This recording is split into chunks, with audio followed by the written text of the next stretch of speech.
Hey everybody, it's Sundance, and I'm going to review the first three issues of Rebels, the sequel to 1987's Legion, uh, licensed extraplanetary galactic intergalactic operatives network, something or other.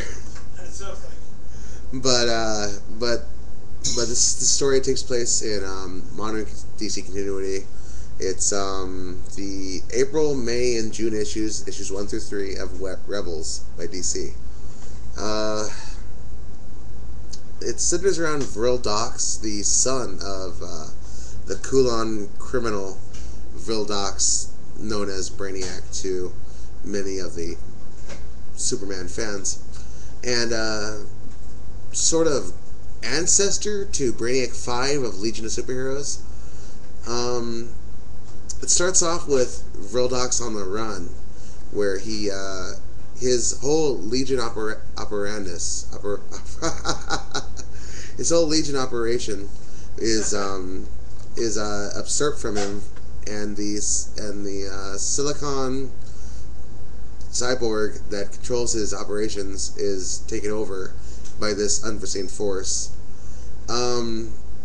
Vril finds himself on Earth looking for Supergirl because he got a message, and that message is to find a blank DVD and say a magic word in front of Supergirl, and through hypnosis she uses her heat vision to burn an image onto the CD, which relays into Brainiac 2 a message from Brainiac 5, the entire personnel files of the Legion, and meanwhile the Omega Men are chasing after him, led by Tigor, and everyone thinks that Vril Dox has sold them out, basically. Everyone's like on the run because every planet that was protected by the Legion, the Operatives Network, has been brought under their jurisdiction as property.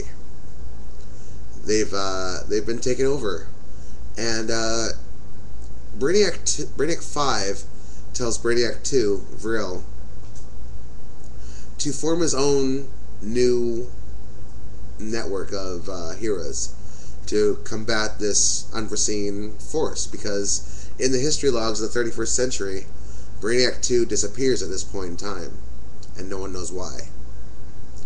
So in order to preserve the line, to make sure Brainiac 5 exists, Brainiac 2 must survive. Of course, those of us that read the original Legion series and the original Rebel series know Brainiac had a son, L.E.G.I.O.N, Brainiac 3. Brainiac uses Supergirl to find his way to the South Pole to a research station, and creates a reader for the disc which allows him access to the entire Legion of personnel files. And after which, instead of looking up the Legion personnel files, he looks up the Fatal 5 and grabs a Tribulus, which is a big, hulking, super massive electric brain monster. And it's the predecessor to Validus of the Fatal 5. Brainiac 2 then uses the rest of the information to go and find more recruits for his new Legion. And one of them he finds on Starhaven. Starhaven is the home of a Legion of Superheroes member from the 31st century, a Native American girl with wings. Turns out Starhaven was a genetic breeding ground for an alien race called the Farmers, who brought an Anasazi tribe, well, the entire Anasazi people, to Starhaven to live and to be experimented on.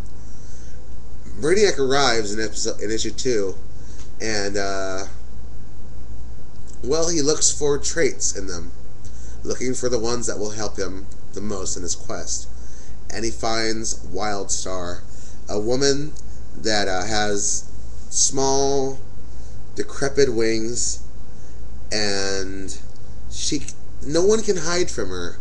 She's allegedly cursed, and among Native American people, it's commonly believed that the Anasazi had a kind of witchery about them, But in this story in particular, the witchcraft she has seems to be some kind of altered state, some kind of perception of the planets and the stars and the people outside of her planet. And Brainiac 2 uses this to his advantage and creates a containment suit for her and transfers her to energy. She is now his tracker, and she uses him to find Strata. Strata was a character for the old Legion, and the Legion books were really cool for what they were, from 89 to, I believe, 94. And then followed by the original Rebels. One of the major characters in that was L.E.G.I.O.N, who is, as some people know, Superman's brother, Mon-El. But this is all either after that or before that, depending on whose 0 hour you go by. But taking Wildstar, he finds his way to Strata. And, of course, Strata and her friends all jump him, thinking that he's come to kill them because all these Legion droids showed up. And these Legion droids are under control of Silica, or I believe that's her name. I haven't checked recently, but I think that's what her name was. And well, when they figure out that Wildstar isn't necessarily part of his group, but maybe swayed under his tutelage, they start to question what he's doing there. And then they find out that, well, that he didn't do it. He didn't stick all the Legion guards on them. And he didn't stick them on the rest of the planets. So now, they've got to go, and they got to shake stuff up in Malthus, the headquarters of the Legion capital. I don't know what to expect from the next issue, but I will reveal the major spoiler in the end. The creature controlling Silica was Starro, the Conqueror.